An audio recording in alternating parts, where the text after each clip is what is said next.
Okay, dear students, good morning to all of you. Let us discuss now energy of orbitals. Energy of orbitals. Okay, first of all, let us see in hydrogen atom, later in multi-electron atoms. Energy of electron in hydrogen atom depends only on principal quantum number because hydrogen atom has only attractive forces. One electron, one proton is there. No repulsive forces. Am I correct or not? Here, the energy of electron depends only on principal quantum number. So, energy order 1s, principal quantum number 1. These two have same principal quantum number. That's why 2s and 2p have same energy. These three have same energy because principal quantum number is same. Am I correct or not? So, as n value increases, energy of orbital also increases in hydrogen atom.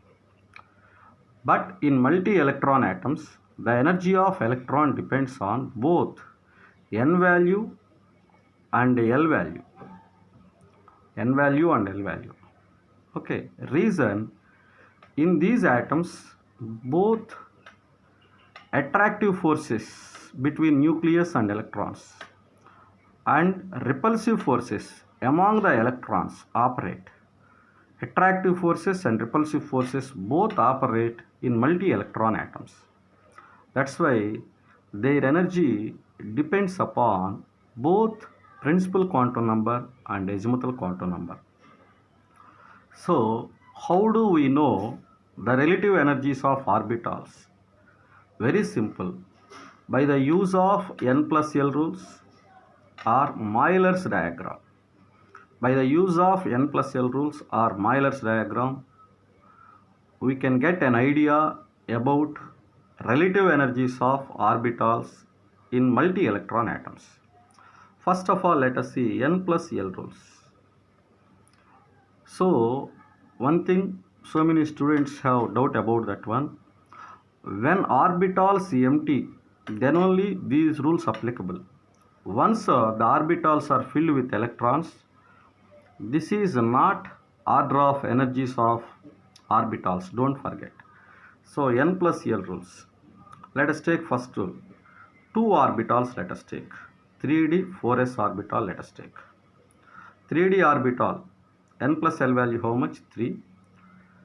For d azimuthal quantum number 2 5. For 4s n is equal to 4, L is equal to 0 4. Among these two, which has more n plus L value? 3d.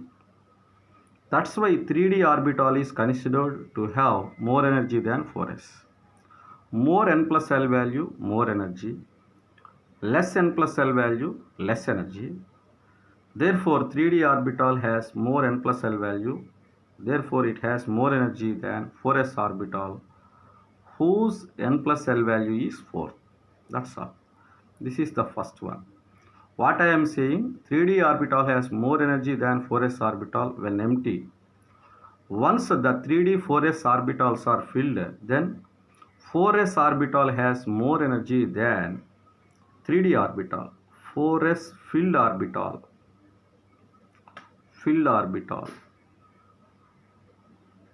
has more energy than 3d filled orbital.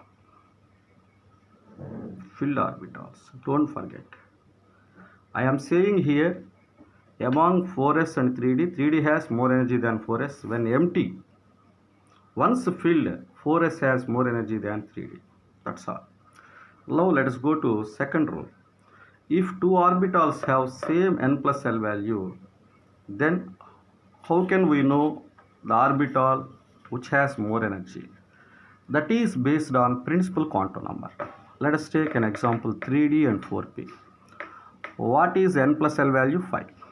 Here also n plus L 5. Both have same n plus L value. In previous rule, what we have discussed, more n plus L value, more energy. Less n plus L value, less energy. But here both have same n plus L value.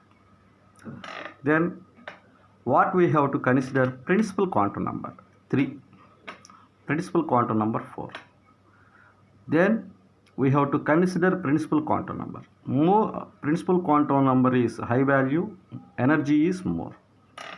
If two orbitals have same n plus L value, then the orbital having more n value is considered to have more energy than another orbital. So 3D 4p, its principal quantum number 4, its principal quantum number 3, therefore 4p orbital is considered to have more energy than 3D orbital. That's all. So from the n plus L rules we can say the relative energies. That is one way to know the relative energies. The second way is Euler's diagram, with which we can get an idea about relative energies. This is another way.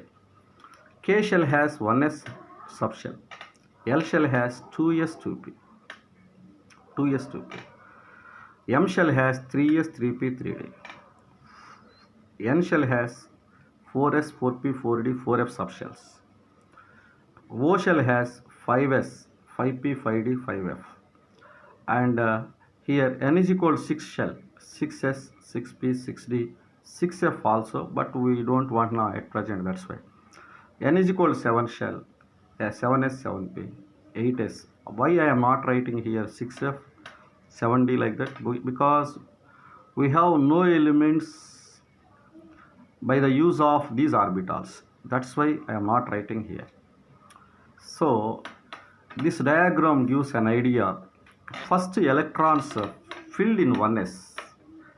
If 1s is filled, 1s has less energy than 2s, than 2p. You have to see these arrows like this. You go like this. First 1s, later 2s, later 2p, later 3s, later 3p, 4s, 3d, 4p, 5s. In this order, electrons are filled in various orbitals or subshells. First electron to be filled in which orbital? 1s. After complete filling of 1s, then the electrons enter 2s. After filling of 2s completely, then the electrons enter 2p. Next 3s. Next 3p. This is nothing but Aufbau principle, you know very well. So the energy order also I have written based on Euler's diagram. Okay, first we have to write subshells present in all shells like this in straight line. You have to write K shell, L shell, M shell, N shell, O shell, P shell, Q shell, R shell, like that we can write. Okay, that's all. So by the use of either n plus L rules or Euler's diagram, we can know about the relative energies of orbitals. Okay.